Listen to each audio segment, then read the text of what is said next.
Hey, and welcome to the Meditations and Musings podcast. I'm Elena Lipson. I'm a mama, I'm a wife, and I'm the founder of the Divine Self-Care Circle membership and the Virtual Retreat Academy.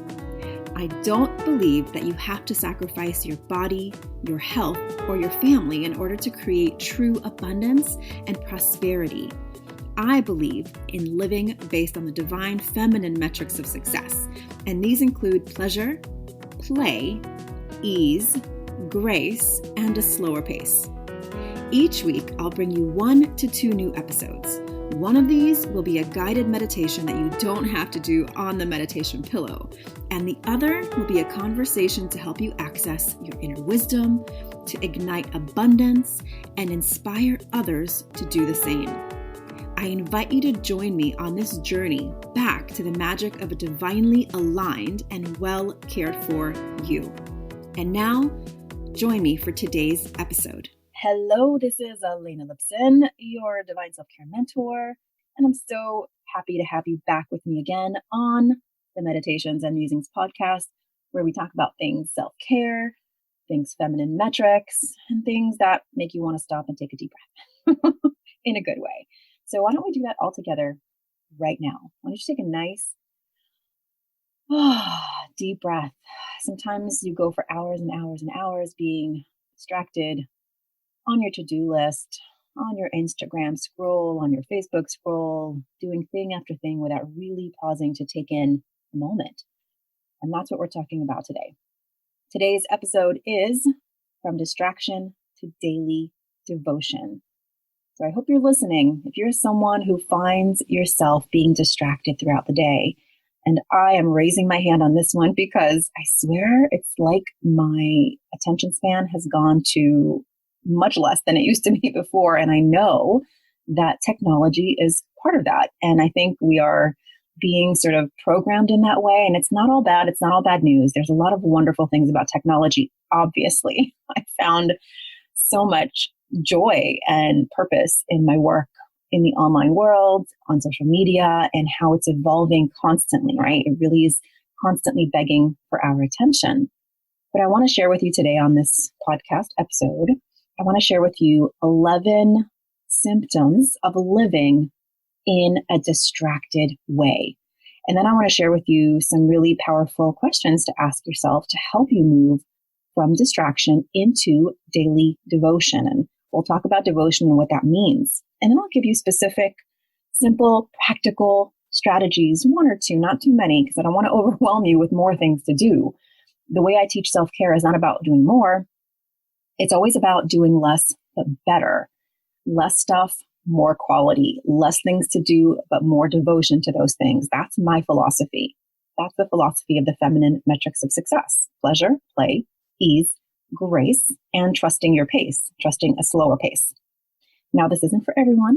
I know there's some people out there who want to go, and they want to hustle. And I love to hustle, but I like to hustle with grace, meaning I love to create. I love to do things. I love this podcast, and I love all the activities that go with the things that I create, but they're on my terms, on my choice schedule, and on my schedule in general. And I've got lots of play and ease time woven in between that. So before we dive into the 11 symptoms of living in a distracted way, I want to, of course, just give a shout out to the sponsor of the show, which is my 66 Sacred Rituals. And all that means is that I take part of the proceeds and profit from the 66 Sacred Rituals and fund this podcast. So it doesn't just happen, right? There's equipment that goes along with it. There's an editor, there's processing fees, all kinds of stuff. So it's not just like pressing record and putting it out there, right? There's a lot that goes into it. So I want to be the sponsor of this podcast because it's so important to me.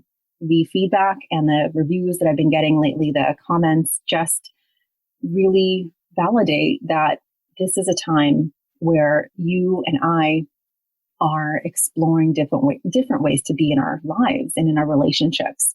And as I say, be your number one asset in life, business, and the bedroom. And when I created the 66 Sacred Rituals, it was a process of really peeling away all the complication around rituals and ceremony and just doing the most basic, beautiful daily practices that help you to reconnect with yourself, with those most important to you, and with the sense of divine guidance in your life, whether it's your highest self, your intuition, whether you believe in angels or God or goddess. It's really up to you how you connect with that divine guidance, but to know that your life is being led and guided if you are open to it, if you are present to it, and of course, if you're not distracted from away from it. Excuse me.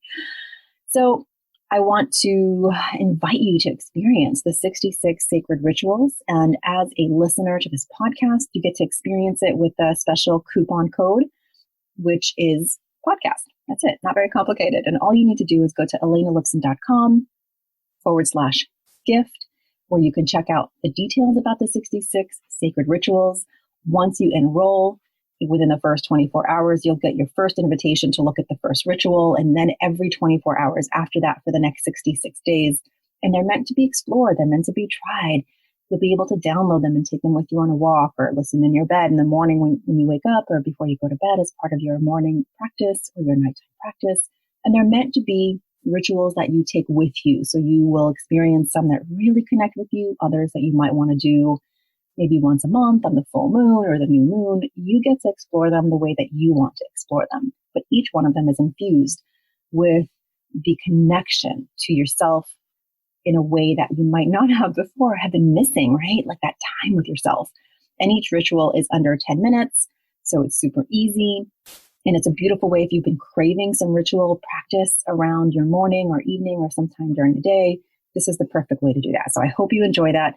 And again, it's elenalipson.com/gift. And the coupon code is podcast to get $10 off. So let's go ahead and dive into today's conversation about the 11 symptoms of living in a distracted age. So concentration is a gift, right? It's this point of focus. And it actually feels really good in your body when you are focused on something. You give it your attention and it grows. It's like watering a flower, watering a plant, watering a seed. When you give it that love, that nourishment, that sunshine, that water, it's going to grow. And if you are distracted away from it, then it's going to wither and most likely not grow. So it's the same way that we can look at the things in our life that are important to us. When we are distracting ourselves, there's a little bit of fear around that. There's a little bit of hiding. There's a little bit of allowing yourself to be drawn away from something that you really, really want to create. Perhaps there's some fear around doing it. Perhaps there's some self-doubt. And so the easier thing to do is just to scroll through Instagram or scroll through Facebook or let yourself be distracted by something totally different. And there's different levels of like procrastination and there's different levels of avoidance. And sometimes you're just not ready to start something. That's different than distracting yourself away from something. And if you find yourself distracting yourself away from something, it's a good time to pause and reflect and say, okay, I notice that I am that I am distracting myself away from this thing that I really want to be doing. What's going on here? And even just that little reflection, which I'll walk you through a little bit of a deeper process around it, can start to give you insight into why you're avoiding something, right? So I want to talk to you first about the 11 symptoms of living in a distracted way. And you might recognize yourself in one or two of them. So just stay open.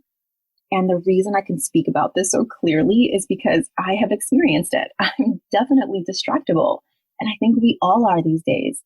And it's easy to feel like you're doing something when you're scrolling. And it's easy to feel like you're engaged with an actual person when you're commenting on Facebook or even replying to an email instead of working on a project. It's easy to feel like you're doing something, but you're actually not being present for the thing that you might really, really want to be working on.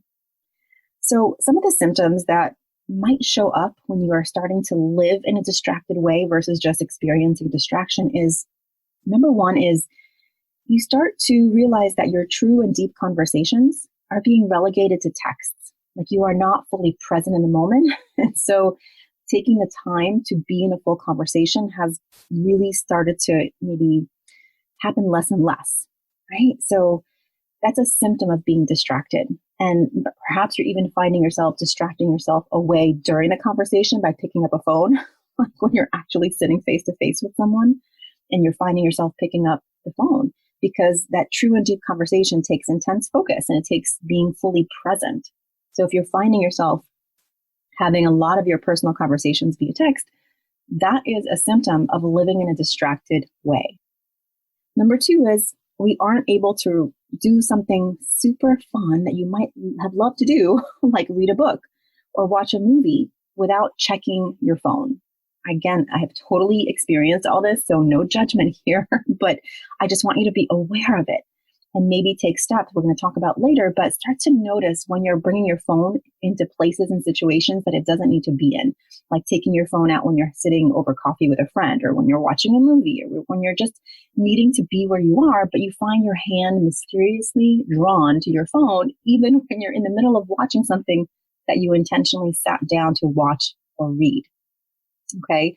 Number 3 is we have experience of like that phantom phone ringing or buzzing or texting, which means that it's like your nervous system is on high alert, right? And when your nervous system is on high alert, you're actually starting to activate that fight, flight, or freeze sensation.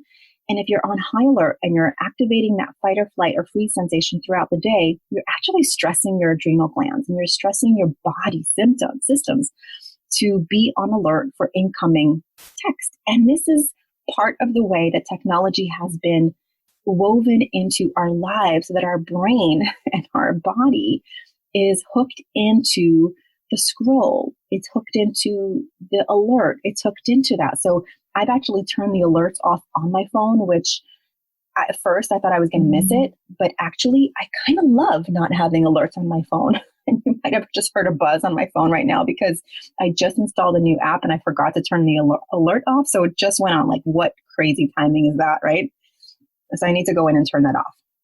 Okay, number 4, another symptom of living in a distracted way is that you start feeling disconnected from yourself, from the people closest around you, and from your intuitive voice. It's like you start almost not knowing how to trust yourself anymore, and you start seeking answers for the most simple things on Facebook or Instagram or asking other people, but mostly like the social media thing. I see people doing this quite a bit. Like they're hopping on to Instagram or Facebook, mostly Facebook though, is where I've seen it, but they start asking really silly questions like, what should I have for lunch today? Or red or blue? Or they're trying to get public opinion to make decisions, the most basic decisions that is like a muscle. It's the preferences that make you who you are. You don't have to ask anyone. You already know the answer, right? So this is different than doing marketing research on a brand color or anything else. But even with that, you already know, right? There's a time to do surveys of your clients to make sure that you're giving them the proper full scope of a product. But on a daily basis, you have the answers within you. You have that intuitive knowing. And when you find yourself feeling disconnected from that is when you really need to check in with how much time you're actually spending listening to other people's opinions, whether in their Facebook posts, whether political opinions, whether whatever. If you're reading constantly other people's opinions, how much time are you spending reflecting on your own? This is a really, really powerful one. The next one is being in nature, unable to be fully present without headphones. So this is like, it's become such the norm right now. Like people used to go into nature, go to the beach, walk through the forest with just listening to nature sounds, to the water flow, to birds singing, to the crunch of the leaves under your feet. And now, and again, I am totally guilty of this too. Not that I feel guilty about it, but I've noticed it. And more I've tried to go on walks without my headset. Now, a lot of people are posting like multitasking. They're going for a walk, they're listening to a podcast. And again, I do those things as well. But I'm making sure to have time throughout the day to leave my phone at home and to go into my forest because I love the sound of birds. I love the sound of, just the wind going through the trees. And if I'm listening to a podcast, I really don't hear that. So I want to be more intentional about actually learning from the podcast I'm listening to. Or if I do take a podcast, I just listen to a short one so I can then put it away and really just hear my own breath and hear my intuition and to be connected to the rhythm of my heartbeat. So I know that there's this multitasking, gotta go, learn as much as you can, go take a 4-mile walk and listen to 2 books or whatever. I get it. I totally do. I consume as much as you do, I promise. But this constant consumption of information means that somebody else is constantly talking into your ear. And so one of the first inner decluttering things that I work on with my clients in my membership circle, the Divine Self-Care Circle, is this decluttering. And the decluttering is not just about the stuff that's around you, but it's the stuff that you're intaking. The constant intake of information means that your mind literally is constantly processing information without really digesting it and comparing it to your beliefs and your preferences, and then taking that information and maybe making something new out of it. Instead, we're just constantly addicted to listening, to intaking, which means that your inner world is possibly as cluttered as your outer world. And so that's something that you really have to be mindful of. And that causes all kinds of, symptoms between relationships, between you feeling unsettled, between you feeling lack of peace in your body, your mind, and your spirit. So that's a huge one that you really need to watch out for. And I think I heard recently that people can't recognize bird calls. Like the city kids can't recognize it, but we're just not listening to nature in that way. So it's a really interesting just perception and perspective to understand that we're disconnected from our natural instincts to listen to nature around us. Okay, the next one is that kids are actually like addicted to technology to the point that they're scared to actually be in nature and get dirty. More and more I've seen kids who are like afraid of mud. Now, I happen to live in part of the country where kids play outside all the time, especially in my neighborhood. We are sort of this little village here where a lot of the parents have had conversations and we all feel the same way. All the kids watch movies and they play Minecraft and that kind of stuff, but we don't have a TV in the house. And actually the other families, let's see, one, two of them they do have a TV, but they don't watch it all the time. They don't have cable. So our kids end up spending time definitely watching things like on their laptop, whatever, but they spend a lot of time outside. So there's a sense of allowing them to just be a kid, right? Like get dirty, be in nature, get muddy, hunt for frogs. And these are preteens we're talking about, where mostly they, you think of a preteen, they're like addicted to their phone or addicted to their video games. And I'm really mindfully trying to at least hold it off as long as I can with my son. So this idea that kids are addicted to technology is another symptom of living in a distracted way. And here's why. When your kids are distracted, if you have kids, it gives you permission, and them watching you be distracted is permission for them. Like they're learning from you. So if I'm asking my son to put down his phone, because we did get him a phone for safety reasons, because he was doing some overnights and things like that, and I want to be able to reach him because we don't have a house phone. So I have to teach him how to be with his phone. And I've taught him everything that I learn about how the brain works, how we are addicted to touching our phone. And I tell him, and he recognizes it with me too. So I've made commitments to him, like I'm not going to touch it in the car. I'm not going to be on phone calls because, you can get into a major accident being distracted. That's why there's laws around being on your phone in the car, right? You have to be hands-free. And some places are saying no phones at all, because the statistics and the research shows that people get into car accidents when they're distracted. So you might not be getting into a car accident in your home when you're distracted, but you're certainly missing out on being present for what your child or your partner or your friends are saying.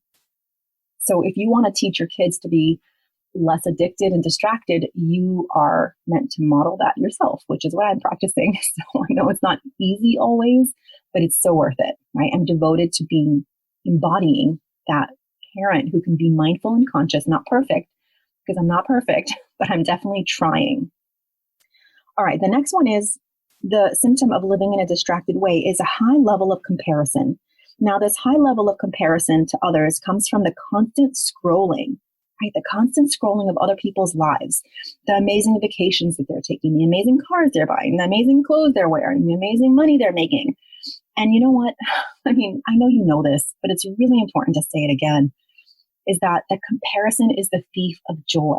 And you really don't know the whole story. You don't know their whole life. And you know what? Of course, some people are living phenomenal lives, but that does not take away from yours. But you spending your time scrolling through other people's lives is taking away from you doing something for yourself. Maybe picking up a paintbrush and painting, maybe calling somebody and asking them out for a coffee, and maybe trying a new adventure. Instead of watching other people live an adventure, why not put down the phone and actually have an adventure of your own? If you are comparing yourself to all those beautiful dinners that people are hosting, why not just host one yourself? Live the life that you're watching other people live and craving. And the cool thing is, comparison is actually not a bad thing, because at the heart of it, what you're seeing and wanting to compare yourself to is actually telling you what you want and what you're finding to be important to you. So if you find yourself looking at all these people who are having amazing dinners with their friends and find your heart longing for that, that's your heart telling you that you are wanting to have the same. If you're watching people doing yoga or dancing or something physical with their body and you're longing for that, then give yourself the gift of trying it. You don't have to recreate their life. You say, how would I do this my way? And start there. The next symptom of living in a distracted way is feeling depleted from giving energy to unimportant things. Now, there is definitely an unlimited amount of energy and time in the world in general, but as a human being, you have this well of energy that you fill up. You fill it up by spending time in nature. You fill it up with friends. You fill it up with just quiet time reflecting on your own life. And the less you do of these kind of things that fill you up, and the more time you spend on unimportant things like being distracted in technology, you're actually starting to pull from your reserves. You're starting to pull from an energy source that is actually very low. This is why I teach self-care as an energy management practice. It's not really about time management as much as it is about managing your energy and doing things consciously and mindfully on a regular basis that fill you up and fuel you up. You've heard me say this before. You wouldn't think of taking your car cross country without stopping for fuel and rest and nourishment. And yet, when you're spending so much time distracted, you're actually emptying your resources more and more and more to the point where you're starting to feel depleted. When you're depleted, you're absolutely on the opposite end of the spectrum of being enthusiastic, inspired by your life, right? And doing things to make you happy and doing things to move forward your dreams. The more time you spend on your phone, distracted by other people's lives and unimportant things, the more stories in your head start to spin out about what is not possible for you. So if that resonates for you, I really want you to start being mindful of how much time you're spending checking social media. And if you need a little support with that, there are apps right now, which I will make sure to put in the show notes, that will actually help you to notice and measure how much time you're actually on social media on your phone. How many times a day you check your email, because sometimes you need to see the actual numbers. If someone says that you're actually on your phone 4 hours a day, you'd be like, whoa, wait a minute. That is crazy. In 4 hours a day, I can start a part-time business. I can write a book. I can have dinner with a friend. I can do so many things, right? So if you start putting together that time that you're losing by being distracted, you realize that you can start that podcast. Oh, wait a minute. I do have time to do yoga. Oh, look at that. I do have time to just do nothing and take a bath today, right? So let's be honest. This life is so precious. This life is so beautiful and so worth living, but not when you're distracting yourself away from what's possible. And I'll say it again. I'm definitely someone who has periods of living in a distracted way. But what I've noticed for myself is that when I start distracting myself more and more, I realize it's like a flag for myself that I am distracting myself away from something. And that is when I stop and I start to journal and I start to feel into it, like, okay, what's going on here? Am I just scared of an upcoming big project? Am I feeling doubt? What's going on here? And I might turn to a friend or mentor and have that conversation just to get some reflection, because I'm pretty good at inner reflection. I do lots of it. I'm really good at it. But we also have blind spots. So that's why I always recommend to have a mentor or a coach or someone that you can go to, maybe not like 100% of the time, but maybe just hire a coach on a quarterly basis or a yearly basis to help you reflect and to refine the processes and systems and strategies in your life and in your work that can help you to clear that clutter, that inner clutter, that outer clutter, that distraction. So if you find yourself feeling like you're spinning your wheels or you're stuck, maybe it's time to hire a mentor for like a 3-month period or even a month or even a session. Sometimes I've done one-on-one sessions with clients, one-time sessions, like a VIP half day or even a few hours. And we've been able to uncover some really beautiful reflections and epiphanies that start to change everything. really change the course of that ship. So if you need some help, make sure to reach out for someone. Okay. There's so many beautiful mentors and coaches out there that can help you in exactly the way that you need to be supported. All right. The next symptom is lack of vitality, energy, and joy. Lack of vitality, energy, and joy. And this just is a thread pulled through from the last one. When you're starting to notice that you're waking up every day with a lack of interest in your day, with just this sort of blah, like, whatever happens, I'm going to go to work, I'm going to do my thing, blah, blah, blah. Maybe even go to the gym and, cook dinner, whatever. But there's that spark missing. There's that enthusiasm missing. And the way you can tell is that more often your story about things turns to the negative instead of gratitude. That's a huge red flag. When you're starting to complain more, maybe gossip more, maybe look for the negative things, and instead of gratitude when something happens, you can say, you know what, that happened. I'm going to learn from it. I'm so grateful that I got the lesson and move on for the little things or the big things. And instead you find yourself catastrophizing and going down the negative path, then that's maybe a good symptom for you to realize that things need to change. All right. And the final one here, I think I actually said 11, but it's actually 10. If you find yourself living in the past or the future a lot, you know that you're living in a distracted way. Because if you're distracting yourself away from what you really, really want, what you're doing instead is most likely you're fretting about the past. You're regretting, you're feeling sad, you're feeling like, oh my God, I can't believe this happened. Or you're worrying about the potential future. And what you're not doing is actually living in the moment. So if you're distracted, you're not living in the moment. And instead, you're spending your time in your past or your future.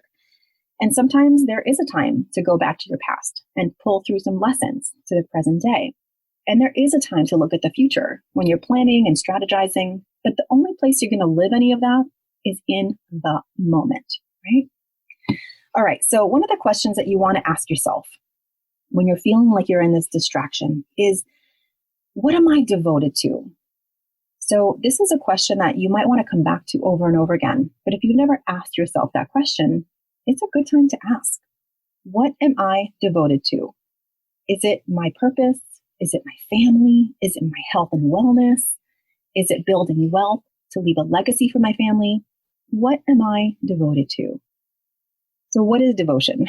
According to the dictionary, devotion is to concentrate on a particular pursuit, occupation, purpose, or cause. Now imagine what's possible when you become, instead of the light shining on everything, being distracted by all the beauty around you or all the stuff around you or all the social media around you. Imagine if you became like the light of a laser and became focused, devoted to the moment right now. When you're devoted, you're actually taking back and focusing your energy. You become powerful and purposeful. If you devote yourself to living in a way that you can be proud of, you begin to notice when you're distracted. Not that you'll never be distracted again, I promise that'll happen. But what you can do is you can notice and you can begin to say, wow, look at that. I am finding myself distracted again. What can I do now? I can take a deep breath. I can just spend the next little bit of time focusing on what matters to me. That's why living in a reflective way is so powerful and necessary to moving forward your purpose and your dreams in life, even if you're not exactly sure what they are right now. So how do you start this? So again, first is asking that question. What am I devoted to? And you don't have to choose 10 things. Choose 1 or 2 to begin with. If you're devoted to your health and wellness, then what are you willing to do? Are you willing to give up late night snacking? Are you willing to start waking up and going for a walk every morning? What are you willing to do for that devotion? Ask yourself that question. And in the process of asking yourself that question and answering, well, what am I going to do about it?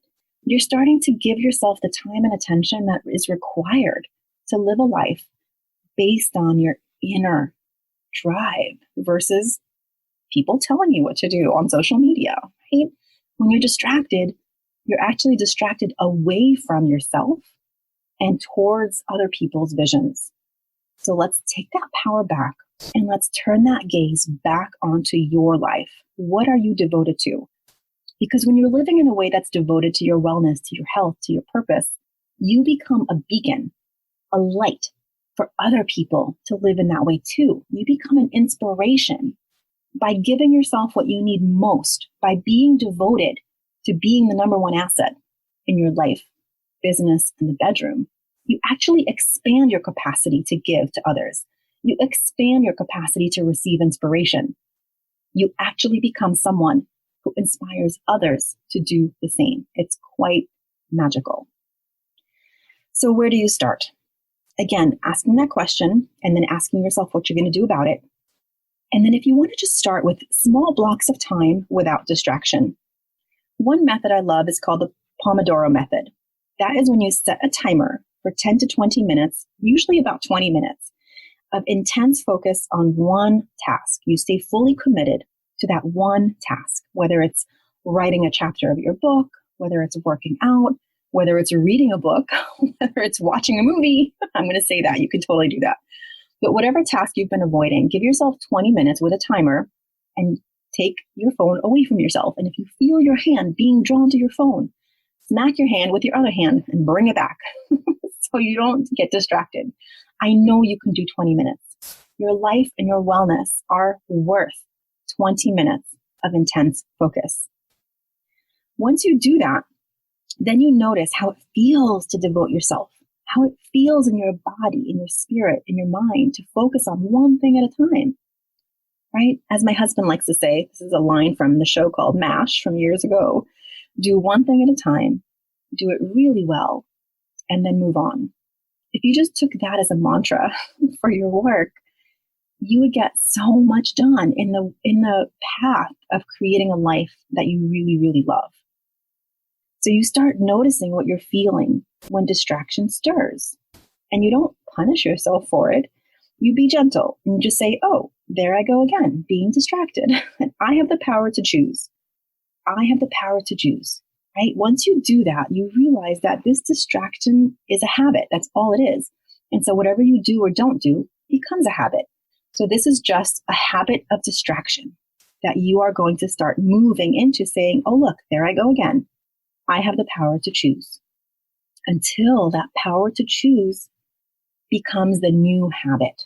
And you realize it's like people who think, once you have done some mindset work and you're feeling all great and you have a great affirmation, you feel like maybe you're never going to have a negative thought again. That's just not how our brains work. The subconscious mind is very powerful. So you have to retrain it and give it new words, new ways of being, new habits. So it's not like the habit of distraction will just go away on its own. You have to consciously and mindfully notice, oh, look, there I go again. I have the power to choose, until that question and that shift in the moment becomes a habit. So if you start like scrolling through Facebook and you notice 5 minutes have gone by or 10 minutes or more, you just say, oh, wait a minute. I think I'm going into distraction mode. I have the power to choose. And then you can just close that tab and open your tab where you're writing your book or doing whatever else or calling that client or making whatever it is that you're going to do. Be present for it, right? So this is a habit. So that is what I got for you today. If you need to listen to it again, I know I gave you a lot of information. And sometimes when I hear something that gives me a lot to think about, I will go away from it for a while, reflect on it, and then maybe come back and listen again. Because when you build in repetition into lessons, those new repetitions become your new thoughts, right? So I know for myself, I love to listen to things over and over again sometimes, just so I can really learn, because the first time you listen to it, it's brand new. The second time you listen to it, it's not new anymore, but you're instead finding a nuance. The third time you listen to it, the same thing. That's why I love to listen to, really inspirational books, sometimes once or twice or 3 times sometimes, or podcasts. But if you took notes and you have it, you got it, awesome. So, let's just take a deep breath together. We started with a deep breath. Let's go ahead and wrap up with another deep breath.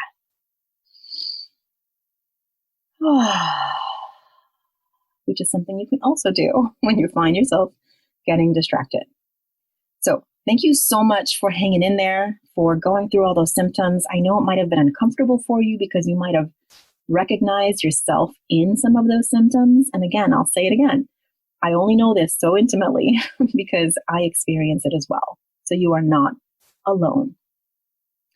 Thank you so much for being here with me for the Divine Self-Care Meditations and Musings podcast. If you enjoyed this episode, please make sure to subscribe to my podcast so you don't miss an episode. Please share with a friend who you feel could benefit from this message. And I would so appreciate if you left a review, letting me know what you think. I will see you on our next episode of this podcast. And now I think I'm going to go take a walk in nature because I really need some of that fresh air. And I hope you do the same. Take care.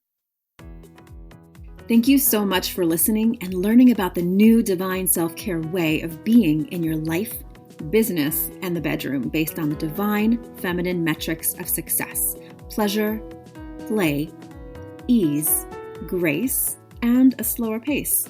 If you're ready to bust the myth of overwhelm and tap into an inspired start to each day, I've put together a free video series for you to help you start each day with energy, inspiration, and ignite that inner pilot light which attracts joy, magic, and synchronicity. You can access my 3-step magic morning practice to help you ignite your inner light and attract the abundance that you're craving. Head on over to elenalipson.com/gift. And if you enjoyed this episode, I would so love if you share it with a friend, a sister, a mother, a daughter, and please leave a review. That is how the magic starts to ripple out. Here's wishing you a day full of beauty, magic, and divine self-care. I'll see you next time at the Meditations and Musings podcast.